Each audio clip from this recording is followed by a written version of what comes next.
अदा अस्सलाम वालेकुम संगता माशाल्लाह के सलाम देगा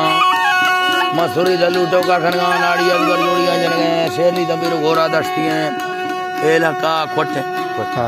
इलाका मजलसा खनगा गुलाम बच्चा कांडा मजलस भी गए अल्लाह बड़ी संगता खुश कराए मर्शी मजल से तारीख है सन 2020 तो साए साल 12वीं महीना है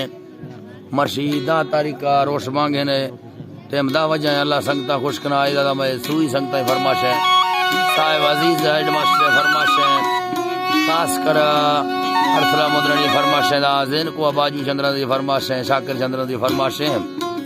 यकीदा खास कर फरमाश है पीर को मोहम्मद से नौसानी है उस्ताद मोहम्मद अली है यकीदा शेरो नौसानी फरमाश है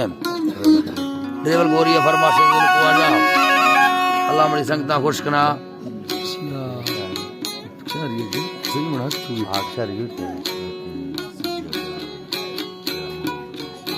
फिर भी फरमाश है यार मोहम्मद हवालदार है यूसुफ हवालदार फरमाश है जामिर मरी है फरमाश है जाके सुरी जफर है फरमाश है सुरी मीरबल है फरमाश है शाहिद गुल है फरमाश है नवाज है फरमाश है और मोहम्मद आदे फरमाश है नीली आजा शाहिद है फरमाश है रमजान है फरमाश है पंजाब पाजा काला खान है फरमाश है कला खान है फरमाश है अहमद खान है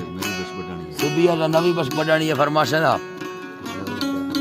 नवीद है फरमाश है ना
किस्मती शराम ना हमारो ठंडा साई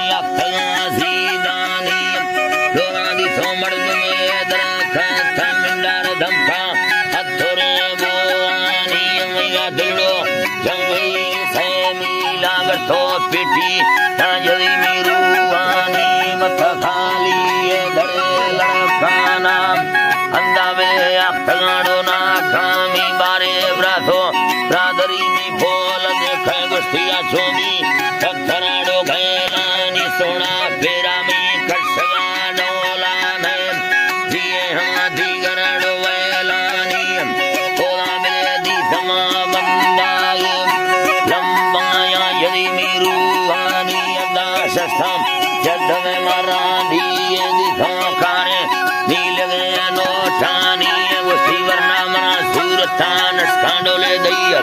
कारे मिले मरवा गिंदानी सोना ठंडम अल्लाह रांडी ठंडम जग शाख कार मसालोड़ो ओलही कुंडे नीला नखोहानी लगड़ो ए फालुलो थाम कांसो दे सरी दास्तानी नदा यखी वो मर्दम खद खटो सियाम पर सलाम ठोफे थी वस्ती वरना अल्लाह वस्ती